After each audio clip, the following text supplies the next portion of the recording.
નમસ્કાર મિત્રો, વિડીયોમાં તમારું સ્વાગત છે। જી હા મિત્રો, અત્યારે હાલ મોટા અને મહત્વના સમાચાર સામે આવી રહ્યા છે। તો મિત્રો, સમાચારમાં વાત કરીએ તો દક્ષિણી પેરુના એરિક્યુપા વિસ્તારમાં બુધવારે વહેલી સવારે એક ભયાનક માર્ગ અકસ્માત થયો હતો।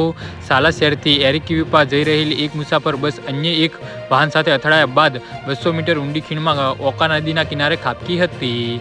જી હા મિત્રો, અત્યારે હાલ મોટા અને દુઃખદ સમાચાર સામે આવી રહ્યા છે। તો મિત્રો, સમાચારમાં વધુ વિગતવાર વાત કરીએ તો એરિક્યુપાના પ્રાદેશિક આરોગ્ય પ્રમુખ વાલ્થી ઓપટાએ જણાવ્યું હતું કે બસ આકોના જિલ્લામાંથી પસાર થઈ રહી હતી। બસે એક વાહનને ટક્કર મારી હતી, જેના કારણે ડ્રાઈવરે કાબુ ગુમાવ્યો હતો અને બસ રસ્તા પરથી પલટીને ઊંડી ખીણમાં ખાબકી હતી। અધિકારીઓ દ્વારા આપવામાં આવેલી માહિતી અનુસાર આ દુર્ઘટનામાં ઓછામાં ઓછા 37 લોકોના મૃત્યુ થયા છે, જ્યારે 26 લોકો ઇજાગ્રસ્ત થયા છે, જેમાંથી 3ની હાલત ગંભીર છે।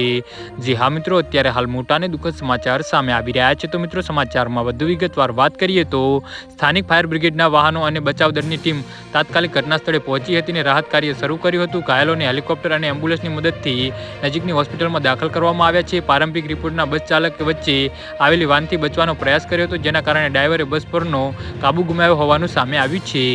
જી હા મિત્રો, તો આના વિશે તમારું શું કહેવું છે તો નીચે અમારી કમેન્ટ બોક્સમાં જરૂરથી જણાવજો અને અમારી યુટ્યુબ ચેનલને સબસ્ક્રાઈબ કરવાની ભૂલતા નહીં। ધન્યવાદ।